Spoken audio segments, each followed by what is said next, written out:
দূরবর্তী এক গ্রাম, চারদিকে ঘন জঙ্গল। অন্ধকার নামলেই বাতাসে অদ্ভুত এক ভারী অনুভূতি ছড়িয়ে পড়ে। গ্রামের এক প্রান্তে দাঁড়িয়ে আছে শত বছরের পুরনো এক শ্মশান ঘাট। দিনের বেলাতে জায়গাটা ভয়ঙ্কর লাগে, আর রাত হলে সেখানে কুকুরও ঘেঁষে না। লোকেরা বলে এই শ্মশানে মৃতরা শান্তি পায় না। রাত গভীর হলে এখানে শোনা যায় নীরব কান্না, শিশুর চিৎকার, পুরুষের হাহাকার। গ্রামবাসীরা একে ডাকে শ্মশানের রাতের কান্না। শহর থেকে 4 বন্ধু এসেছে, রায়হান, আসিফ, মায়া আর সামি।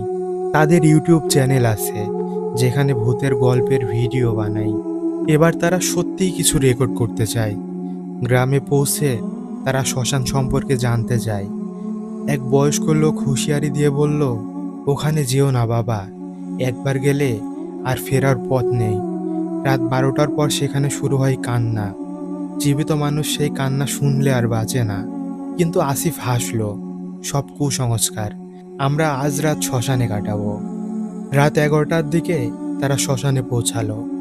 চারদিক নিস্তব্ধ, কাঠপোড়া ছাই, অর্ধেক গলে যাওয়া হাড় মাটিতে ছড়িয়ে আছে, বাতাসে পোড়া দেহর গন্ধ। শ্মশান ঘাটে কয়েকটা পুরনো গাছ দাঁড়িয়ে আছে, শিকড়গুলো যেন কঙ্কালের হাড়ের মতো মাটির উপর ছড়িয়ে পড়েছে। রায়হান ক্যামেরা অন করলো, তারপর তারা ভেতরে ঢুকলো। 12টার ঘড়ির ঘন্টা বাজতেই হঠাৎ কুকুরের হাউমাউ ডাক ভেসে এলো দূর থেকে। তারপর সব চুপ। মায়া থেমে বলল, তোমরা শুনেছ? বাতাসে কেমন অদ্ভুত গন্ধ। বাতাস হঠাৎ ঠান্ডা হয়ে এলো।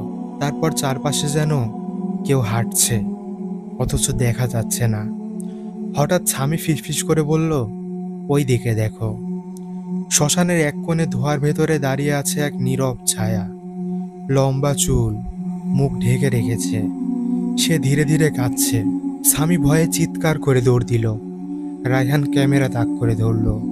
দেখা গেল স্বামীকে যেন অদৃশ্য কেউ টেনে নিয়ে যাচ্ছে শ্মশানের ভেতরে। সে হাত বাড়িয়ে চিৎকার করছে, বাঁচাও, আমাকে বাঁচাও। কিন্তু মুহূর্তের মধ্যে সে অদৃশ্য হয়ে গেল। মাটিতে পড়ে রইল শুধু তার টর্চ লাইট আর টাটকা রক্তের দাগ। মায়া কাপা গলায় বলল, আমাদের এখান থেকে চলে যেতে হবে এখনই। কিন্তু তখনই সেই নারীর কান্না আরো জোরে শোনা গেল। হঠাৎ মায়ার শরীর শক্ত হয়ে গেল, তার চোখ লাল হয়ে উঠল, ঠোঁট থেকে রক্ত ঝরতে লাগলো, যেন কেউ তাকে ভর করেছে। সে ভাঙা গলায় বলল, তোমরা এখানে কেন এলে? এটা মৃতদের জায়গা। এরপর নিজের নখ দিয়ে নিজের গলা চিরে ফেলল। মুহূর্তেই মাটিতে লুটিয়ে পড়ল। এখন শুধু রায়হান আর আরিফ বাকি। তারা ভয়ে কাঁপতে কাঁপতে একে অপরকে আঁকড়ে ধরল। রায়হান ফিসফিস করে বলল, আমরা চলে যাব, প্লিজ আমাদের ছেড়ে দাও। কিন্তু চারপাশে শত শত কণ্ঠে কান্না শুরু হলো।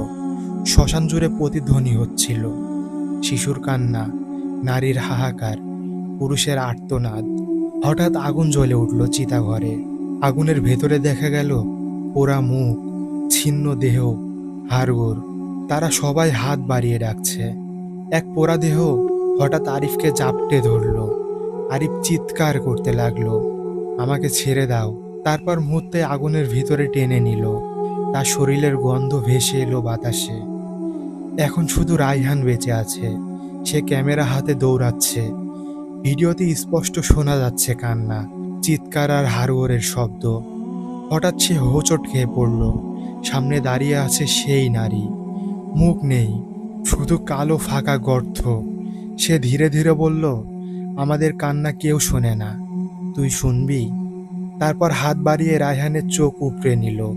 ক্যামেরা মাটিতে পড়ে গেল, তবুও রেকর্ড চলতে থাকলো। ভিডিও শেষ অংশে শোনা গেল অসহায় কান্না, আর তারপর নিস্তব্ধ।